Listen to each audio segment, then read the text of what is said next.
Hello বন্ধুরা, আমি সমীর আবার একটা নতুন ব্লগ নিয়ে চলে এসেছি তোমাদের জন্য। ঠিক আছে, তো আপাতত আমি আছি ময়দানে। এখন বাজে মাত্র 5টা। তো সবাই তোমরা জানো এখন ভিক্টোরিয়া মেমোরিয়াল এখানে, ঠিক আছে, লাইট অ্যান্ড সাউন্ডের একটা নতুন প্রোগ্রাম শুরু হয়েছে। তো অনেকদিন ধরে শুনেছি বাট আসা হচ্ছে না। তো আজকে আমি চলে এলাম। এখন বাজে 5টা, ঠিক আছে। আর যতদূর জানি আমি এখানে 5:30টার থেকে টিকিট কাউন্টার খোলা হয় এবং তখন থেকে টিকিট দেওয়া হয় এবং 6:30 থেকে শো হয়। বাকি বিস্তারিত ডিটেলস তোমাদের সব ভিডিওতে করে দেবো। তো চলো আমি চলে এসেছি, ঠিক আছে। এটা এক্স্যাক্ট ভিক্টোরিয়ার ময়ূরকুঞ্জ যে গেটটি আছে, তো ওখানে এটা। তো ওখানে এখন প্রচণ্ড পরিমাণ লাইন লেগেছে। এখানে 5:30টায় টিকিট কাউন্টার ওপেন হয়। তো এখন অনেক লোকই লাইন দিয়ে দাঁড়িয়ে আছে, ঠিক আছে। এই গেটটা দেখছো, এই গেটটা ঠিক এখানেই আসতে হবে, ঠিক এটার থেকে বাঁ দিকে টিকিট কাউন্টারে। এই যে লাইন দেখতে পাচ্ছ তোমরা এখানে, মোহরকুঞ্জ যেটা আছে গেটটি, মোহরকুঞ্জ গেটের সামনে ঠিক একদম এই লাইনটি দিতে হবে। টিকিট মূল্য, সময়, সমস্তটাই আমি তোমাদের বিস্তারিত ভিডিওর মাধ্যমে জানিয়ে দেবো। তো পুরো ভিডিওটাই তোমরা দেখতেই পেলে কতটা লাইন আছে না আছে। আমি লাইন দিয়ে একজনের পেছনে লাইন দিয়ে চলে এলাম, একটু তখন দেরি আছে বলে। তো এই যে দেখতে পাচ্ছ মোহরকুঞ্জ যে গেটটি, এই মোহরকুঞ্জ গেটের এখানেই আসবে, ঠিক আছে। ঠিক এখান থেকেই লাইনটা শুরু হয় এবং সকলেই লাইন দিয়ে দাঁড়িয়ে আছে। তাই যতক্ষণ আমি বিস্তারিত তোমার সঙ্গে একটু কথা বলে নিচ্ছি। আর এখানে একটু তাড়াতাড়ি সময় নিয়ে তাড়াতাড়ি চলে আসবে, কারণ লাইন রবিবার দিন এসেছি। রবিবার দিনটা একটু বেশি এখন, অবভিয়াসলি এখন জানুয়ারি মান্থ চলছে এখন, ঠিক আছে। এখন ছুটির দিনগুলো বেশি আছে, তো এখন ভিড়টা বেশি হচ্ছে। তো চলো দেখাই কত কী লাগে না লাগে এবং প্রোগ্রামটি কেমন হয়। আমিও এক্সাইটেড আছি দেখার জন্য।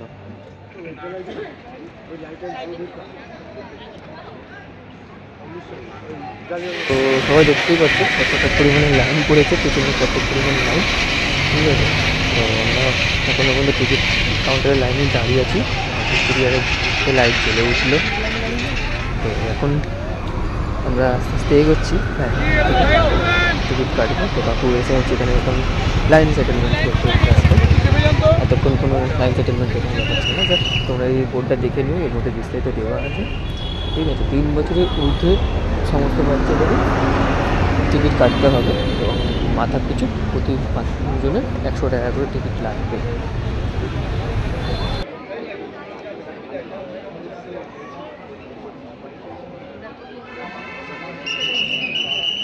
তো ফাইনালি টিকিট কাটা হয়ে গেল।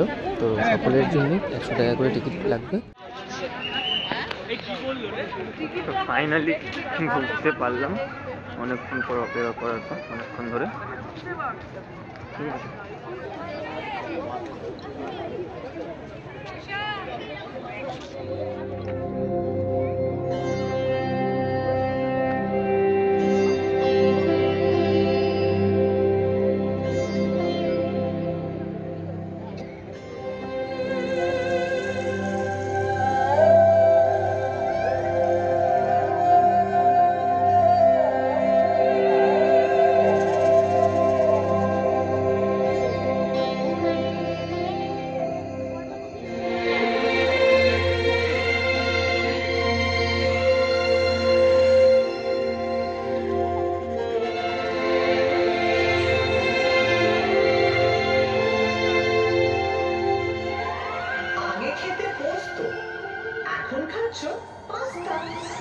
আগে চড়তে হাতি, এখন ফ্লাইওভারের রাস্তা বদলে যাচ্ছে, সেমও থাকছে কলকাতার সিন। উঁচু থেকে সার্ভে করছি অনেক অনেক দিন, সেসব গল্প ভুলবো এবার। 1 2 3।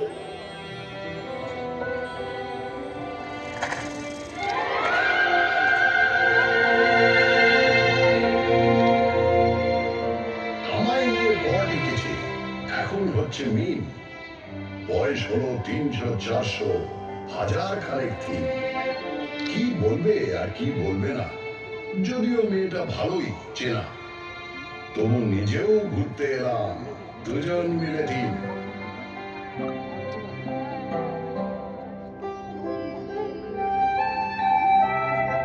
আপনারা এখন যেখানে বসে আছেন, এক সময় সেখানে ঘোরাফেরা করতো।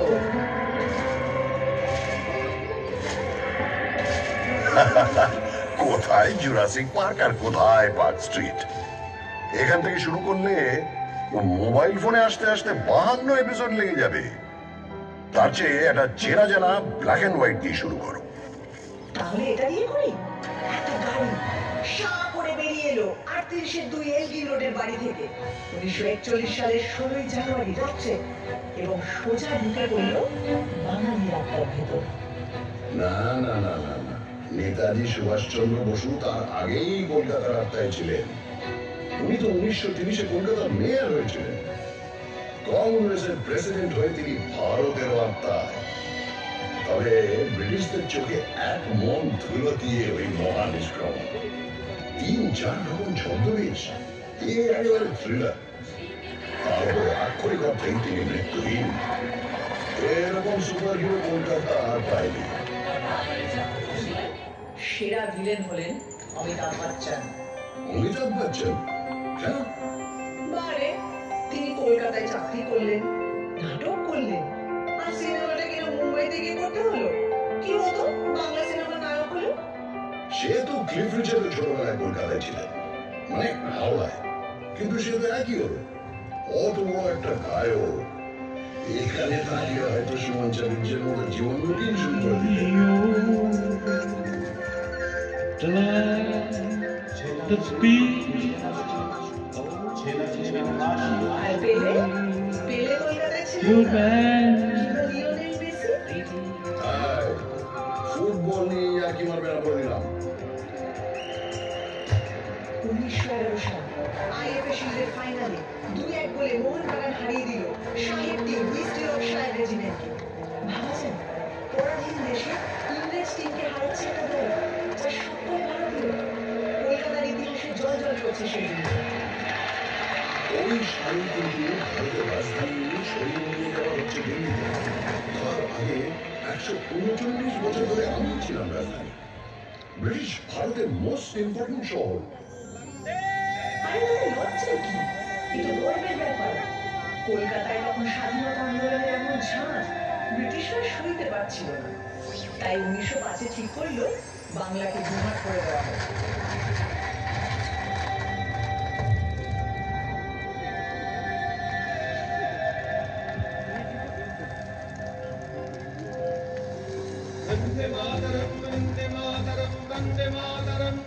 লর্ড কার্জন একটা চিঠিতে লিখছেন কলকাতাকে সকল চক্রান্তের সিংহাসন থেকে সরাতেই হবে। আরে সুরেন্দ্রনাথ ব্যানার্জির নেতৃত্বে এখানেই তো তৈরি হয়েছিল জাতীয়তাবাদী ইন্ডিয়ান অ্যাসোসিয়েশন। তারপরে এখানেই হয়েছিল অল ইন্ডিয়া ন্যাশনাল কনফারেন্স, আর সেই থেকেই তো কংগ্রেস। সাথে কি ব্রিটিশরা সুরেন্দ্রনাথকে বলতো স্যারেন্ডার নয়? বঙ্গভঙ্গ তো করেই উঠতে পারলো না সাহেবরা প্রতিবাদের জন্য। হ্যাঁ, বছর 6 পরে রেগে মেগে রাজধানীটাই বদলে দিল। এতেই তো প্রমাণিত হয় তুমি একটা সাংঘাতিক জাগ্রত শহর, প্রতিবাদের শহর। যাকে কিনা ব্যঙ্গ করে একদিন বলা হবে মিছিল নগরী, এমনকি মুমূর্ষ নগরী। আচ্ছা মুশকিল হলো, তোমাকে তো লোকে সিটি অফ জয়ও বলে। ব্রিটিশদের সময় তোমাকে বলা হতো না সেকেন্ড। প্রথম নাটকটাই হলো দীনবন্ধু মিত্রের নীল দর্পণ।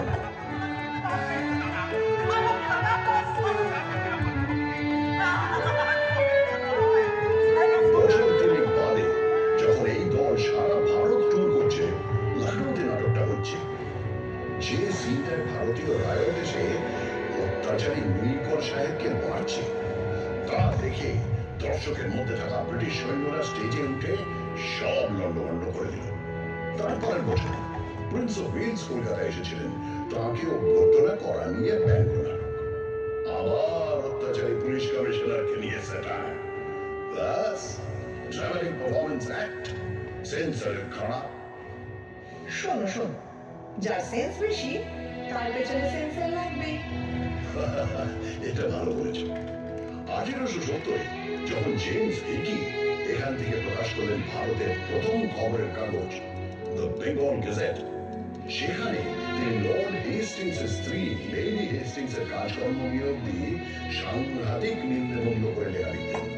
আর এখনো লিটল ম্যাগাজিনেরা সমস্ত এই হাওড়া ব্রিজ, সেটা তো ক্যান্টিলিভার, 1943 থেকে দাঁড়িয়ে আছে।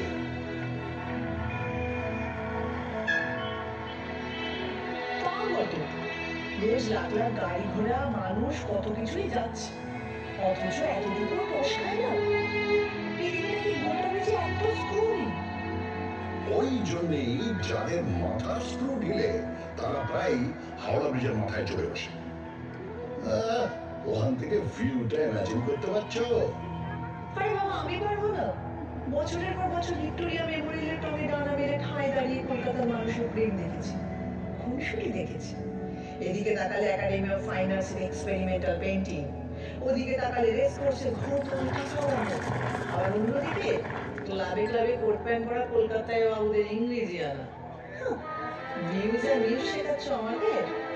তোমার নারী নক্ষত্র চিনি, বুঝলে? শুধু চেনো না, ছোঁয়াচ লেগে তুমি আমারই মতো। কখনো হাওয়া দিলে বাই বাই করে ঘোরো, কখনো গাঁটের ব্যথায় ঘুরতেই ভুলে যাও। এই বাড়ি কখনো তাজমহলের টুকলি বলে ধুয়ো খায়, কখনো আবার জাপানিদের বোমা খাওয়ার ভয়ে তার সারা গায়ে গোবর লেপে দিয়ে ব্ল্যাক আউট করা হয়।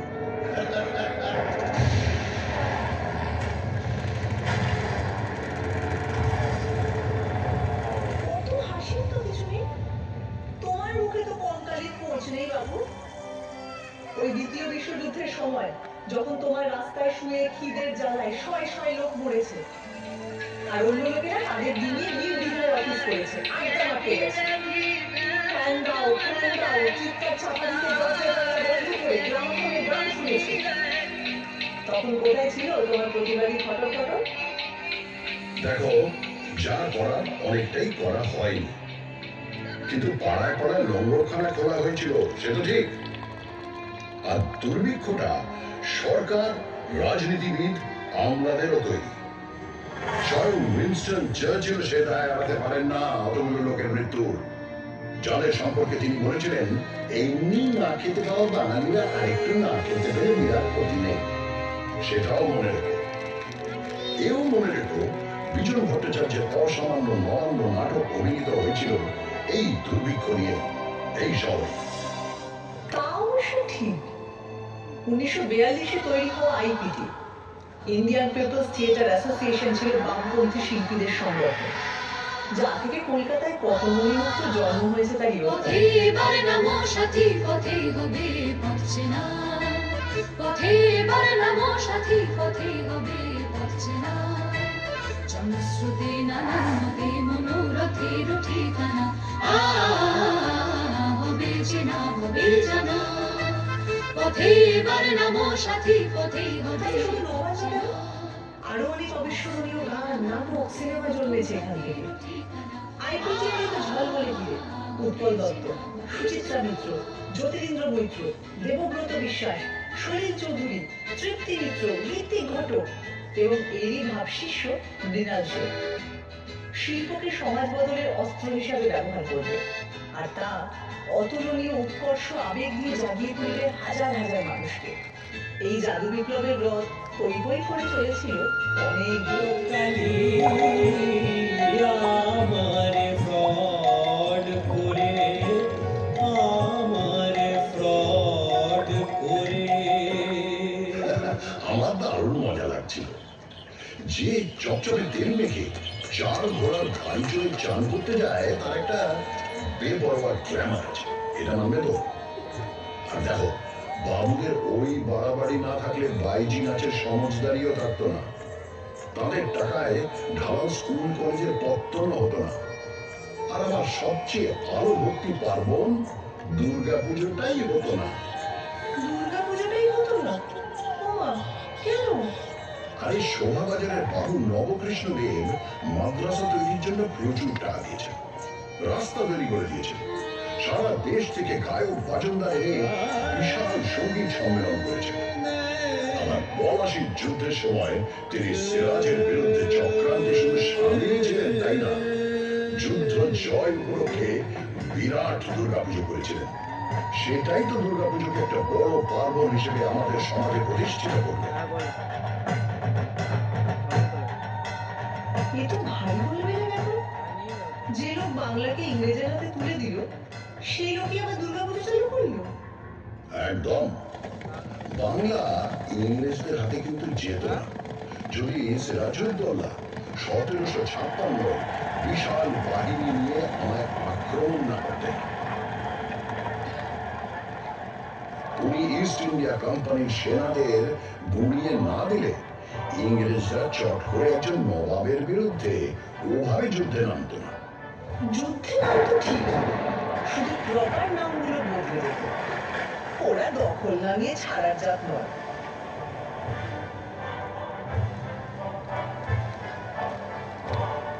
ওই যে ইস্ট ইন্ডিয়া কোম্পানির এজেন্ট জব চানক প্রচন্ড বৃষ্টি বাদলার মধ্যে নৌকো ভেড়ালেন 1690 24 আগস্ট। ব্যাস, চাকা গড়াতে শুরু করলো। তোমার ইতিহাসেরও শুরু। ভুল ভুল ভুল, তোমার কথাটা সম্পূর্ণ ভুল। চাণক্য আসার অনেক আগেই কবিকঙ্কুর মুকুন্দরাম আমার কথা লিখে গেছেন। তারও আগে 1495 বিপ্রদাস পিপিলাইয়ের মনসামঙ্গল কাব্যেও আমি আছি। শ্রাবণ রায়চৌধুরীদের পরিবার ব্রিটিশরা আসার অনেক আগে থেকেই কলকাতার চলে যাচ্ছিলেন, তাই ইতিহাসটা ওখান থেকে শুরু নয়।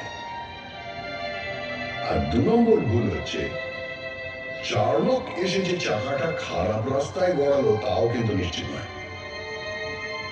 রামমোহন রায় সতীদাহ বন্ধ করলেন ঠিকই, কিন্তু অত বড় কাজটা কি করতে পারতেন যদি লর্ড বেন্টিঙ্ক না সাহায্য করতেন? মাইকেল মধুসূদন দত্ত কি বাংলা কাব্যের বাঁক বদল ঘটাতে পারতেন যদি মিল্টনের প্রভাব না পড়ত? আর বঙ্কিমচন্দ্র, উনি কি বাংলায় প্রথম উপন্যাস লিখতে পারতেন যদি ওয়াল্টার স্কট না পড়া থাকতো? সবশেষে বলি, ঈশ্বরচন্দ্র বিদ্যাসাগর কি বিধবা বিবাহ চালু করতে পারতেন যদি ব্রিটিশরা পাশে না দাঁড়াতো?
তো বন্ধুরা, তো ওখানে আমি দাঁড়ালাম অনেকক্ষণ, দাঁড়িয়ে, ঠিক আছে।